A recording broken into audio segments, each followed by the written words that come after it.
So Dr. James Chestnut came in and rescued me. And he came in and kind of showed me and told me about what holism really was about, and conservatism and naturalism and all these different things. And in fact, he invited me to take what we call now a health risk assessment.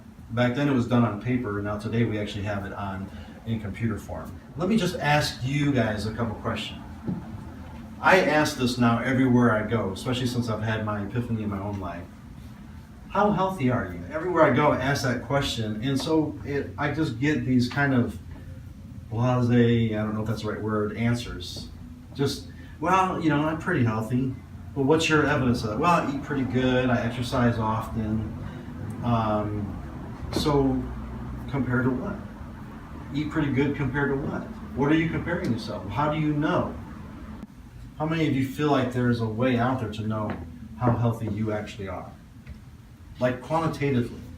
Is anybody familiar with anything like that? Yeah, I'm in that process right now. You're in that process right now? Okay. Have you heard of the science and the theory of epigenetics? Epigenetics basically is the theory that is being taught in schools, okay? And you all know that anything that's being taught in the public right now is 10 years behind what's being taught in schools. Mm-hmm. But what's being taught in schools right now is the theory of epigenetics, and that is replacing the gene theory. What epi, if you break down the words, epi means above, and then genetics means the genes, right? So what they're saying now is it's not genes that cause sickness, it's something that's above it. It's something that is on top of it that causes, something that comes before it. That's epigenetics. And what that all has to do with is environmental. Okay, it's the way how you think, eat, and move according to your genes.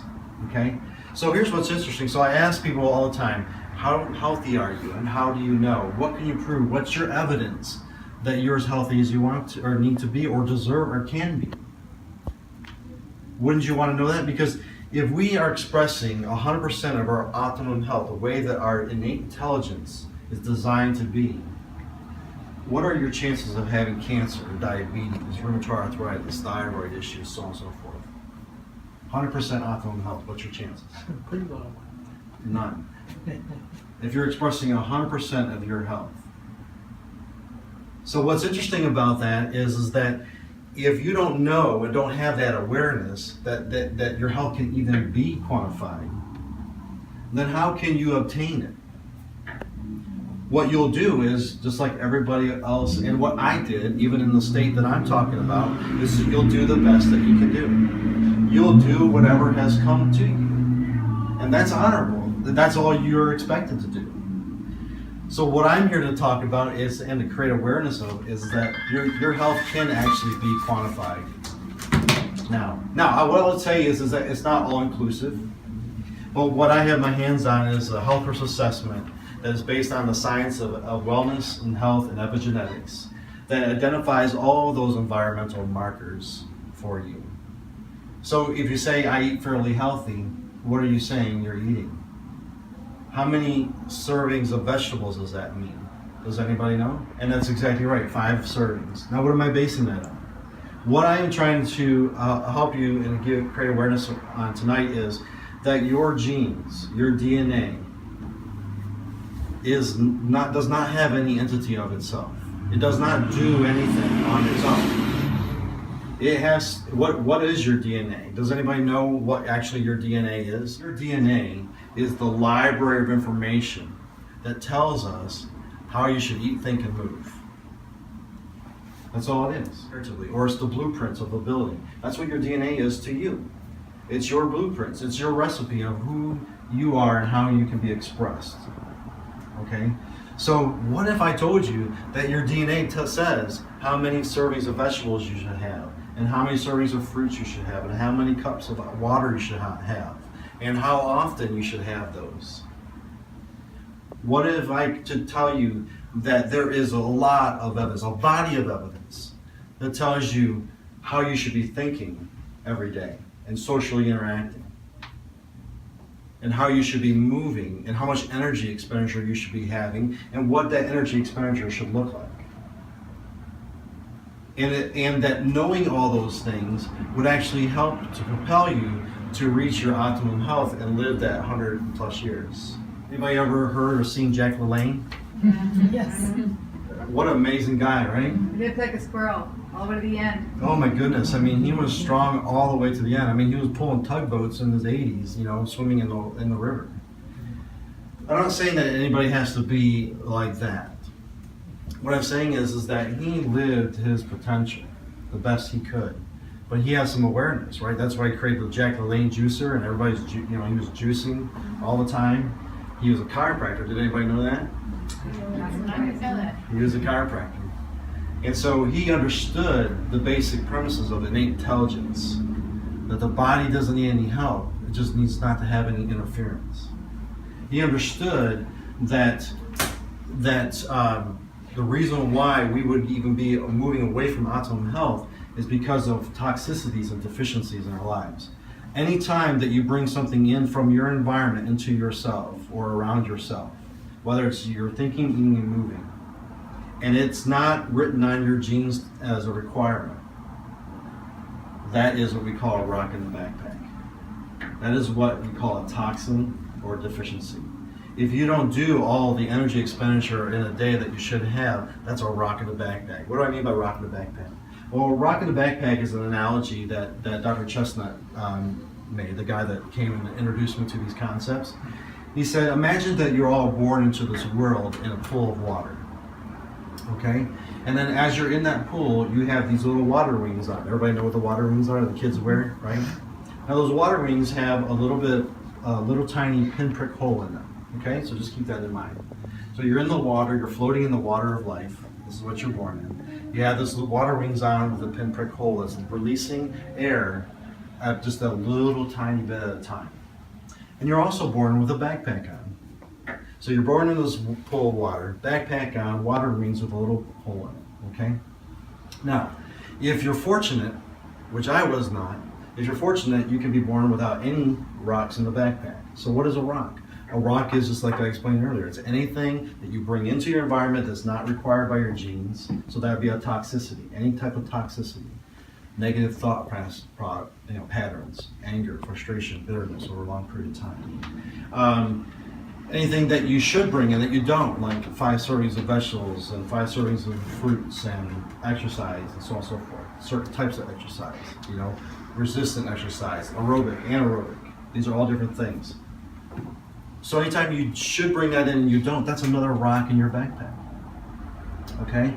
Now, if you get 2 servings of vegetables, that's just a smaller rock. You understand where I'm going with that? Now, what happens is, and why do we, the other question that we were going to ask tonight was, why do we get sick? We don't get sick because of just one thing. It's not just vaccinations that cause autism. It's not just vaccination that cause cancer. It's not just synthetics that are in your multivitamins that are causing cancer. It's not just, we can go down a list, right? It's not just the egg yolks that are causing you to be overweight or have atherosclerosis. It's not just coffee or caffeine that's ramping up your sympathetic system. There is what we call an allostatic load. The allostatic load is the bioaccumulation of all those rocks that are in your backpack. So what happens, imagine now, what happens when you have all of these rocks in your backpack and you're floating in the pool of life? What begins to happen? You sink. You start to sink down, right? You start to struggle, right? What happens to the air that's coming out of those holes? It's coming out faster. You know what that represents? That's your 120 years. That's your 120 years that you're designed to have. So what happens is, so why are people dying sooner? And why are people having all of these different diseases and so on and so forth? It's because they have all these rocks in their backpack and they're struggling in the pool of life. And the air is being squeezed out of them. It has to do with DNA replication, it's cell replication. The more stress and rocks you have, the faster your cells have to divide and make new ones because you were damaging the other ones, right? And when the faster that happens, the lower your lifespan is. So if you want to stretch your lifespan out, stop damaging your DNA in your cells. In the medical model, and sometimes even in the holistic model, some people have kind of melted into the medical model, right? Because anytime you see somebody struggling in the pool of life and you're giving them a pill, an herb, a lotion, or potion, instead of going, what's causing you to be there? That's allopathic. That's diagnosing and treating a symptom rather than going, I wonder why your thyroid's not working. I wonder why your pancreas isn't working or it's working overtime. I wonder why why you're having headaches. I wonder why you're so stressed all the time, have a lot of anxiety and depression. What's the cause? Has anybody ever asked what is causing these things? We'll give us a pill. And what that's like is, Janae, if you had a rock and you were struggling there, and I had that kind of medical mindset, I'd go, here, take these pills, or take this herb, or take this whatever, right? And you'll feel better. But meanwhile, what is she still doing? She has to still be drowning. Why? Because did I say, here, let me take these rocks out of your backpack? Janae, wouldn't that be more important to do? When I started to take the rocks out of my backpack, that's when I lost the weight and I reversed the high cholesterol, I reversed the high blood pressure. I didn't take pills, I didn't take herbs, I didn't take anything. I just did what my DNA told me that I should be doing. And so as I started lining myself up with that and getting all the requirements in and changing, getting out the toxins, and then putting in all these positive nutrients into my body, and then exercising and doing all this stuff, I could go on a crazy, insane workout program. I just did what my body did.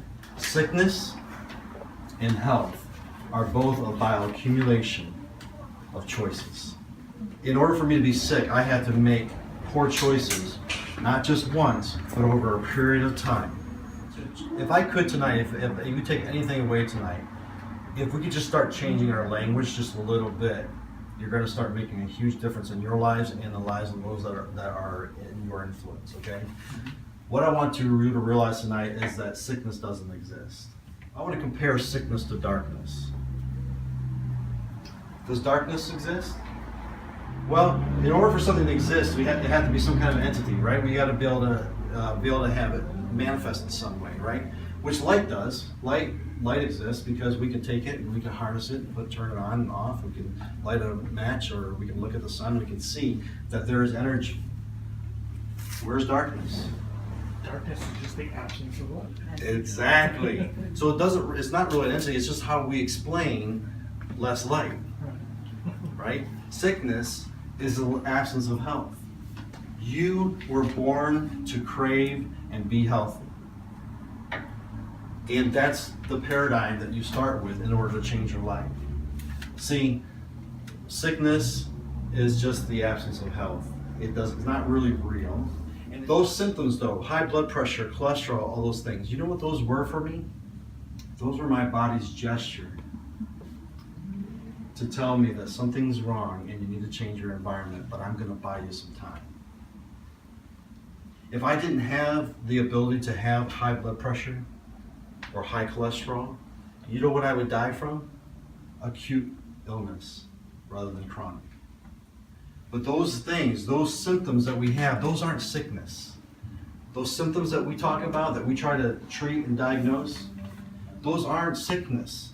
That's your body saying, hey guy, hey lady, your environment sucks. And you need to do something about it. And you need to spend some time on it. But in the meantime, I got you. So let's raise up your blood pressure. Why would the body do that? Is that intelligent or is that stupid? It's actually yes, intelligent very response. It's intelligent, right? Yes. Because why is the heart rate beat going up higher and stronger? It's reacting to the bad environment. Exactly, to your stressful environment. And here's what would happen. When you have a stressful environment, your body says, oh, it's time to either fight or flight. We got to do something here. It's time to go to work. So what the body sends a signal to the heart and says, hey, we need more substrate energy in here. So the heart says, get on it.